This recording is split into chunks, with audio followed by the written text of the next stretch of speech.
Hello again. I've been prompted to talk about Alex Belfield again because of the number of channels which now pop up whenever I go on YouTube.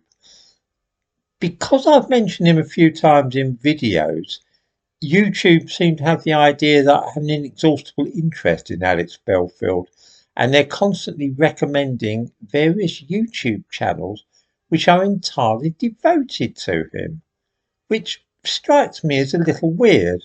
I've watched a few films from some of these channels, but there is a limited amount of interest in Alex Belfield and his life.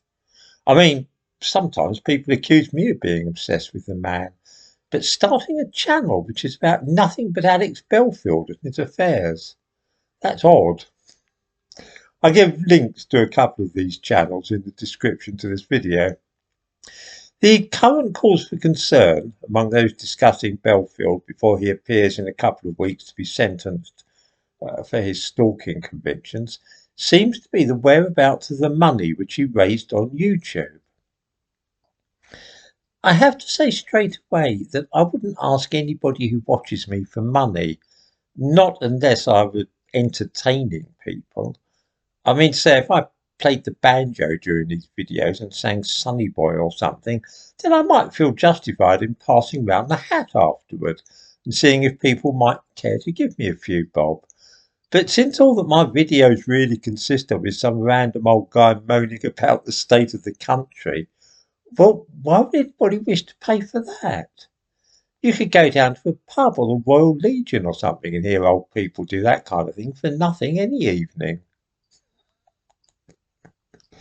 YouTube are constantly sending me messages lately, telling me that I am eligible to start a members only area where my fans could pay to hear things which I don't say in public. Again, this sounds like a frightful cheek.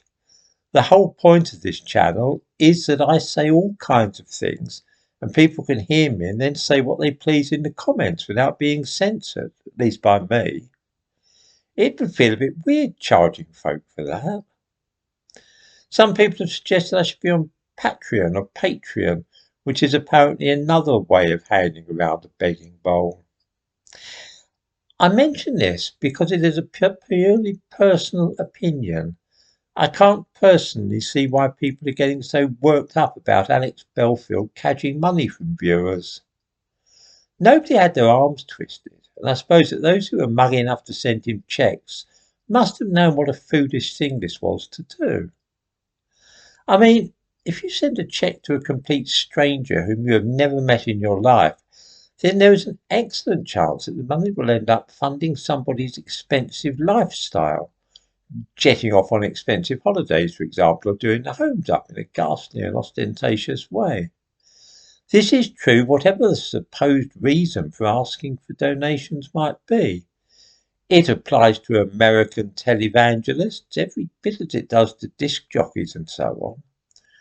Whatever reason is given for the raising of this money, sometimes it's to save souls and found a new church, at other times to sue the BBC, I tend to assume that these are lies and that the actual purpose is to enrich the person appealing for the cash.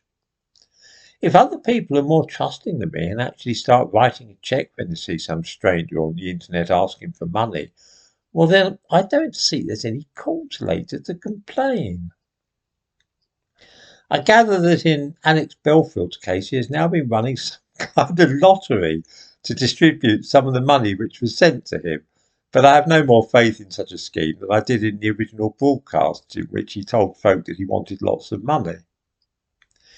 In short, the reason that I won't be appealing for money on this channel is that I would feel ashamed of myself for doing so, and it would all be very embarrassing. From what I can make out, there are quite a few people now who are trying to get the police interested in Alex Belfield's money-making schemes, but I don't really see why. The same rules apply on the internet when a stranger tries to get money from you as in everyday life. If somebody you'd never met in your life knocked on the door and asked for a donation because he wanted to sue the BBC, would you give him money? No? Then don't do so on the internet.